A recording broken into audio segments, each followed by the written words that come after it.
Take a deep breath in. As you breathe in a slow, calm, relaxing breath. And as you exhale, just allow any feelings of tension, stress, any worries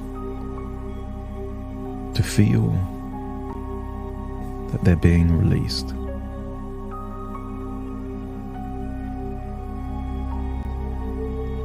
That as you breathe in, you're breathing in a wonderful feeling of calm relaxation. And scan your body for any clues of tension. Maybe it's in your forehead, the tiny muscles, those same muscles responsible for facial expressions like concern or surprise. And you can just loosen those muscles. Feel a wave of relaxation. Allow that relaxation to spread into the eyebrows and eyelids, all the way down into the jaw. Feel a lightness, kind of lightness that if your head was as light as a helium balloon, it would be no need for tension in your neck or your shoulders. So just feel this wonderful feeling of calm relaxation as your breathing becomes deeper and slower. Feel that you're drifting off to the kind of place where changes are possible. You couldn't keep your life exactly the same even if you wanted it. Things will change. You believe things now you didn't used to. There are certain ways of doing things that you didn't used to do before. Change is natural. And the best changes happen slowly and with tiny incremental changes, almost unnoticeable. There was a time in your life where you changed from one brand to another brand, and then you just stuck with that new brand. There was a way of getting from one place to another, and you took a different route once, and you still follow that same route today. Sometimes the most powerful changes are doing something different once. Because when you do that new thing, the new thing, if it's slightly better than the old thing, becomes the new default, the standard way of doing certain things. You have a way of signing your name. You have a way of tying your shoelaces. And although there are lots of different ways you could do things, once you find a way that works, it becomes natural to keep doing that thing. As you breathe in and breathe out, I want you to think of tiny, almost insignificant changes that could create a complete change of trajectory, taking your future to a different destination. I want you to imagine the next time you're buying a vape or the liquids for the vape. I want you to imagine either requesting or choosing a nicotine-free version. Imagine choosing it, paying for it, and then using it.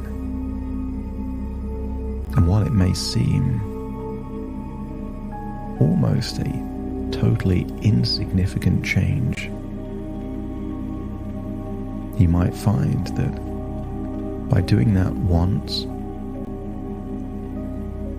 you're giving evidence to yourself that it isn't the nicotine you're addicted to. Sometimes people will use the particular phrase, "I need something," if they feel that they are addicted. But if you know you're not addicted and it's just a habit, how can it be a need? And if you can imagine buying that nicotine-free liquid, let me know by nodding your head. And I want you to imagine all the different places that you've bought in the past. Imagine buying the nicotine-free version in those same places in your future. And imagine going off into the future 2, 3, 4, 5 weeks of only buying or consuming nicotine-free liquids for the vape. And if you feel that there is no resistance to that tiny change, let me know by nodding your head. That's it. I want you to think about an unconscious rule you have when it comes to vaping in other people's homes. You would never dream of just vaping in someone else's room, someone else's lounge or kitchen, out of consideration, respect, and politeness.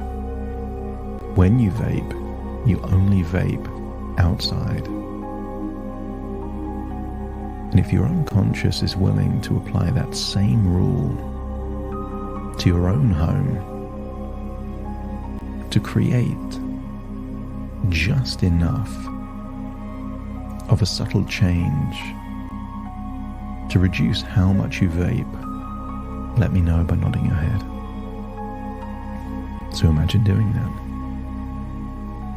Imagine that you're in your own home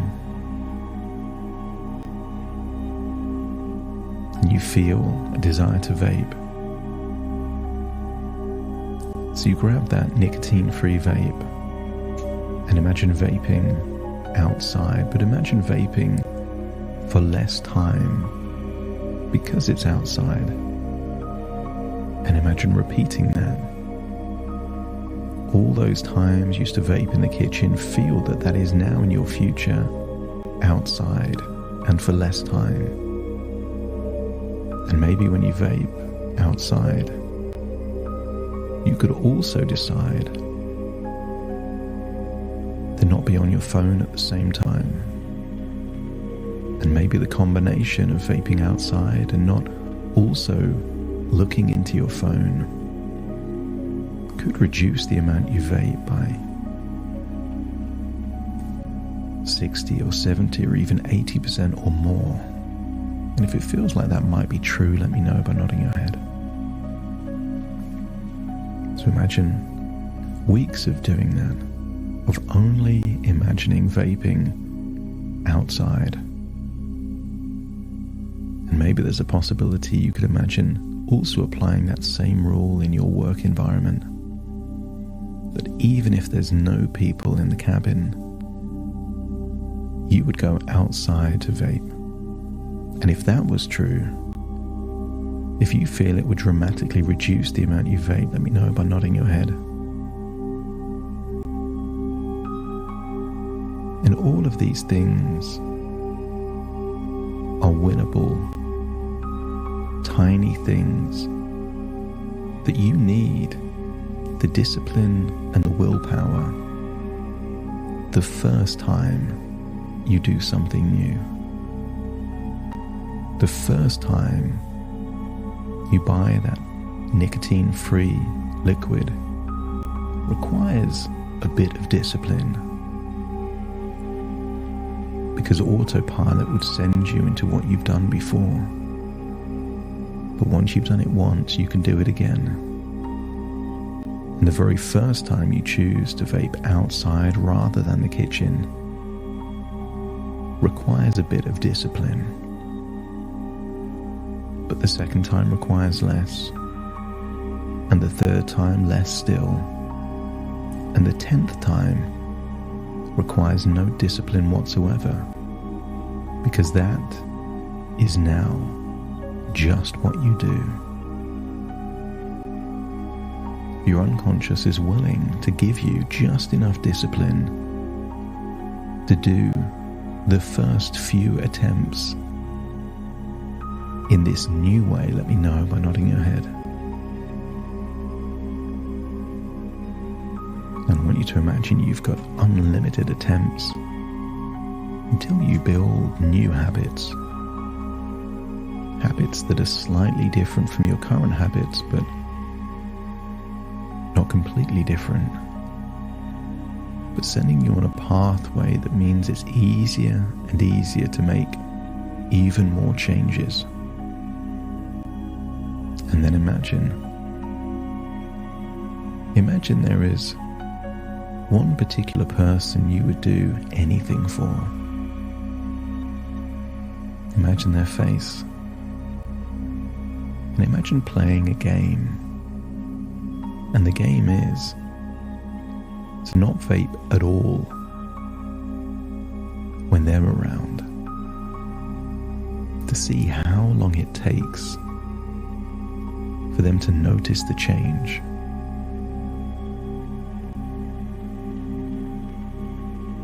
I want you to imagine it's the very first time. And that very first time,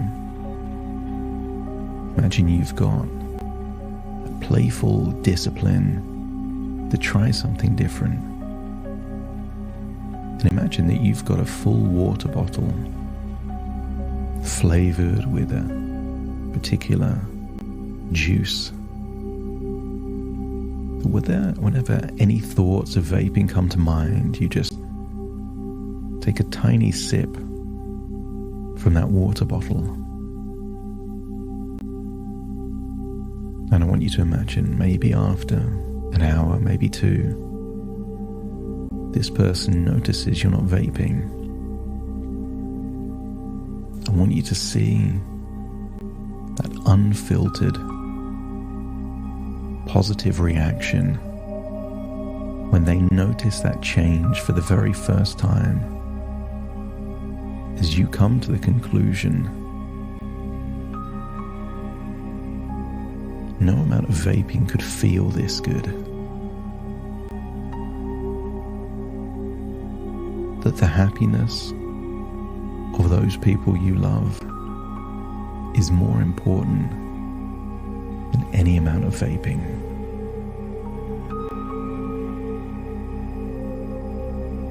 Imagine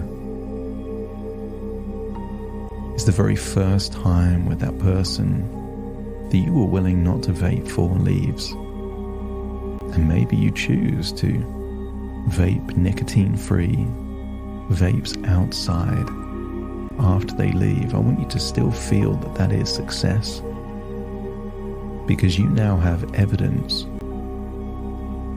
that you can manage to not vape when you put something more valuable.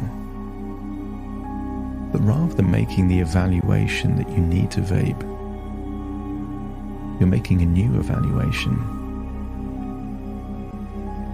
that people, your health is more important than any vape. That you're willing to do more for others than you would for yourself.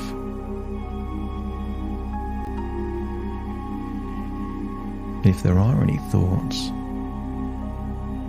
change the tonality of those thoughts to questions. I need to vape? And the more of a question it sounds, the more it invites a response. Of course not. I don't need it. I'm not sure I even want it. And it's easier to have that response when the thought is a question. In the past, it may have felt, I need to vape. But now, feel that a tiny change is taking place, where it's a question, I need to vape?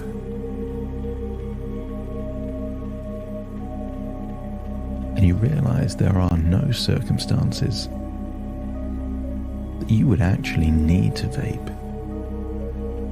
And therefore, you get to respond to that question, I need to vape, with whatever comes to mind that takes any motivation or desire to vape all the way down to a take it or leave it level. So you could arrive at the conclusion, you're a full-grown adult. You can vape if you want. But what if you don't want to? And with that take it or leave it approach, it gets easier and easier to imagine a future where you can vape if you want. You just don't want to as often. I want you to imagine unlocking whatever resources are needed to make these tiny incremental changes. The first time you buy nicotine-free liquid. The first time, and perhaps the next time, that you choose to vape outside, even in your own home. And that first time you're willing to not vape around a particular person, and notice that the person could change. It might start off being one person, and once you no longer vape around them, it could be someone else, and you no longer vape around them, until you could imagine a future that most people wouldn't even know you vape at all. And maybe the final person that you don't vape around is yourself. Just an additional person you no longer vape in their company. But let's start easy. Someone you meet perhaps twice a week. You don't vape around them because you know it would make them happy. And if this new game feels winnable, let me know by nodding your head.